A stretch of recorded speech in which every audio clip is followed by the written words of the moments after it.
Sir इस सरकार ने महोदय आगे जाके इसको एक नया कॉन्सेप्ट निकालना है, फाइनेंशियल इकोनॉमिक इल्यूजन। यानी जो स्थिति है सब दिखाने के लिए अच्छी अच्छी दिखती है।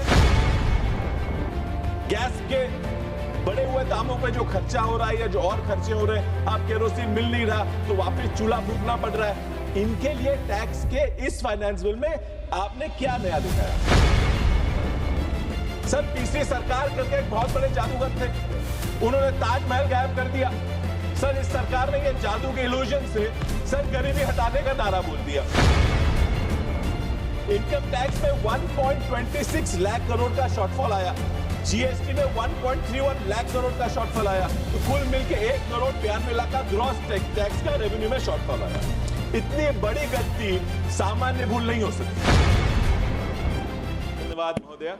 महोदय, विज्ञान की दुनिया में एक कॉन्सेप्ट बहुत मशहूर है, ऑप्टिकल इल्यूजन, यानी दृष्टि भ्रम। तो ये दृष्टि भ्रम ऐसा होता है कि जो सामने है वो दिखाई ना दे और जो दिखाई दे वो सामने होता नहीं। सर इस सरकार ने महोदय आगे जाके इसको एक नया कॉन्सेप्ट निकालना है, फाइनेंशियल इकोनॉमिक इल्यूजन। यानी जो स्थिति है सब दिखाने के लिए अच्छी अच्छी दिखती है, लेकिन जमीनी हकीकत कुछ और है। मैडम, आज अगर आप ग्रामीण इलाकों में जाओगे तो 45 दिन तक गैस का सिलेंडर आप ऑर्डर नहीं कर सकते। अब शहरों में कैप लगा दिया है कि 25 दिन में आप और एक गैस का सिलेंडर लगा सकते हो।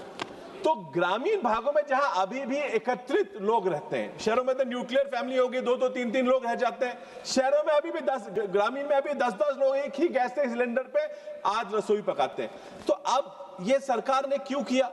क्या बचाने की कोशिश कर रहे हैं? क्या सरकार को ऐसा लगता है कि अभी डिलिमिटेशन आ जाएगा, शहरों से सीटें बढ़ेंगी, ग्रामीण लोगों की जरूरत नहीं है तो वहां वोटों की जरूरत नहीं है? और वहां अभी भी लोग पहले उज्ज्वला गैस लाए, केरोसिन बंद कर दिया, और ये करने के बाद आप बोल रहे हैं आपको गैस नहीं मिलेगा। ये बोल इसलिए रहा हूं मैडम फाइनेंस बिल पे कि अगर आज इनकम टैक्स के बारे में आप नया आप कोशिश कर रहे हो तो क्यों आज इन गरीबों को कोई और राहत दे सके? गैस के बढ़े हुए दामों पे जो खर्चा हो रहा है या जो और खर्चे हो रहे हैं, अब केरोसिन मिल नहीं रहा तो वापस चूल्हा फूकना पड़ रहा है, इनके लिए टैक्स के इस फाइनेंस बिल में आपने क्या नया लिखाया? तो यही चल रहा है। सर तीसरी सरकार करके एक बहुत बड़े जादूगर थे, उन्होंने ताजमहल गायब कर दिया। सर इस सरकार ने ये जादू के इल्यूजन से सर गरीबी हटाने का नारा बोल दिया। Sir let me tell you the actual situation. Sir सरकार की टैक्स बजट देख के सवाल आता है कि यह प्लानिंग है या गैसवर्क है। इनकम टैक्स में 1.26 लाख करोड़ का शॉर्टफॉल आया, जीएसटी में 1.31 लाख करोड़ का शॉर्टफॉल आया, तो कुल मिलकर 1 करोड़ 92 लाख का ग्रॉस टैक्स का रेवेन्यू में शॉर्टफॉल आया। इतनी बड़ी गलती सामान्य भूल नहीं हो सकती। यह नीति निर्माण की विफलता है या जनता का सरासर झूठ बोलना है? और इसका परिणाम क्या हुआ? परिणाम यह हुआ कि इसका परिणाम सामान्य आदमी को भुगतना पड़ता है। अर्थात जब सरकार की कैलकुलेशन गलत होती है तो सजा जनता को ही मिलती है। कृषि, शिक्षा, स्वास्थ्य और ग्रामीण विकास की योजनाओं में कटौती होती है। आप ये कैसे समझाएंगे पूरे एक साल की योजना और गणना के बाद भी आप आम आदमी के फायदे के लिए एलोकेशन में कटौती क्यों कर रहे हैं? सर मैडम, लेकिन सरकार क्या कह रही है? डायरेक्ट टैक्स छोड़ के इनडायरेक्ट टैक्स में टैक्सेशन बढ़ा रही है या इनइक्वालिटी बढ़ा रही है। यानी जहां अमीरों को टैक्स ज्यादा लेना पड़ता है, आप इनडायरेक्ट टैक्स बढ़ा के सबसे ज्यादा टैक्स ले रहे हो और कुछ चुनिंदे लोगों को आप टैक्स में ये बेनिफिट दे रहे हो। हकीकत क्या है मैडम? इकोनॉमिक सर्वे 24-25 के अनुसार पिछले 7 वर्षों में पुरुषों की रियल इनकम 12,665 से घर से 11,858 हो गई है। महिलाओं की उत्पन्न 10,116 से घट के 8,855 हो गई है। This is the reality of India.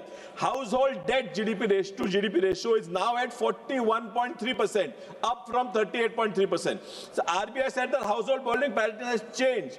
Non-housing retail loans, जो लोन देते हैं, non-housing retail loans have now accounting to 55 55% से ज्यादा लोग छोटी छोटी जरूरतें पूरा करने के लिए आज कर्ज उठा रहे हैं।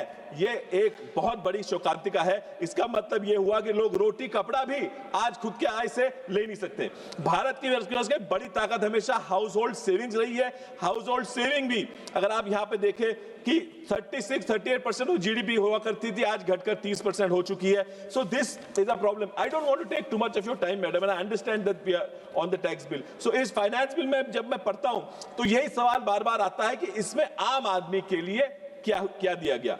आय घट रही है, बचत खत्म हो नहीं रही, कर्ज बढ़ रहा है और टैक्स का बोझा बढ़ते जा रहा है। इस बार आपने क्या किया है? आप सुधार के लिए क्या कर रहे हैं? अपने नियमों को और एग्रेसिव बनाते हैं। You made tax filing more burdensome on and intimidating for the honest taxpayer with stricter TDS, TCS tracking, tighter ITR deadlines and harsher penalties for any mismatch or delay, greater scrutiny and automatic notices. Now make an even small error आता है तो legal threat आ जाती है। Sir मुकदमे पे थोड़ा ध्यान नहीं देना चाहिए था इनको। 11.83 ट्रिलियन रुपया आज इनडायरेक्ट टैक्सेस में फ्रोजन पड़ा हुआ है, 5.6 ट्रिलियन पड़ा हुआ है। तो ये इस पे ध्यान अगर देते, मैं खत्म ही कर रहा हूं, एक ही पॉइंट बचा, तो इस पे अगर ध्यान देते तो शायद टैक्स रेट हमारे लिए कुछ कम हो जाता।